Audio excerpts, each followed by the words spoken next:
পরিবারের ইচ্ছে ইঞ্জিনিয়ার, মায়ের ইচ্ছে ডাক্তারি, দাদুর ইচ্ছে উকিল হব, জেঠুর ইচ্ছে মাস্টারি। ইচ্ছেগুলো কেমন যেন ভেবেই আমি কেউ তো বলল না খোকা তুই মানুষ হ। জীবনে আগলে রাখুন সেই মানুষটাকে, যে মানুষটা কোনো স্বার্থ ছাড়াই নিয়মিত আপনার খোঁজ রাখে। কিছু মানুষ সম্পর্ক বাঁচিয়ে রাখে, আর কিছু সম্পর্ক মানুষকে বাঁচিয়ে রাখে। যার বিচার আদালতে করতে পারে না, তার বিচার সময় করে দেয়। আর সময় যখন বিচার করে, তখন কোনো সাক্ষী বা প্রমাণের প্রয়োজন হয় না।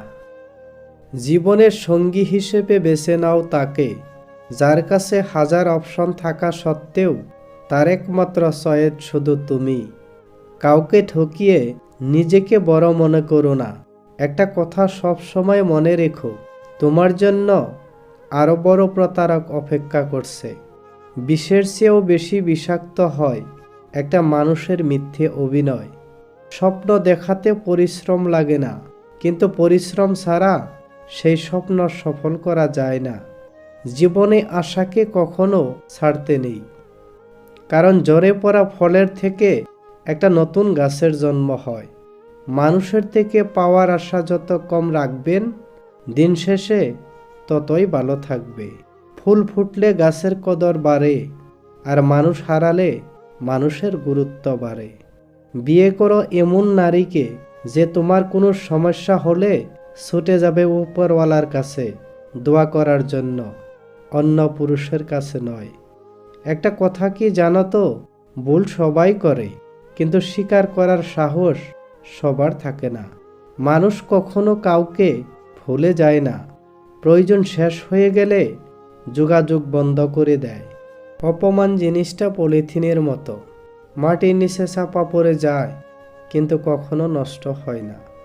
ব্যথা কখনো কাউকে দেখানো যায় না, কখনো কাউকে বোঝানো যায় না, সেটা শরীরের হোক বা মনের। সময় আর আপনজন যখন একসাথে আঘাত দেয়, মানুষ তখন বাইরে থেকে নয়, বরং ভিতর থেকে মরে যায়। একটা কথা কি জানো তো, থেমে তো কিছুই থাকে না, শুধু জমে থাকে স্মৃতিগুলো। যত বেশি প্রত্যাশা তত বেশি হতাশা, চাহিদা যত কম জীবন ততই সুন্দর। এত চাপ নেওয়ার কিছু নেই, কিছু মানুষ ছাড়াও আমাদের জীবনটা অনেক সুন্দর হবে। মানুষের ক্ষতি করাটাও এক প্রকারের ঋণ, যেটা তুমি কারো না কারো হাতে অবশ্যই ফেরত পাবে। মানুষকে ঠকিয়ে আজ যতই মজা করো না কেন, সঠিক হিসেব তোমাকে একদিন এই পৃথিবীতে দিয়ে যেতে হবে।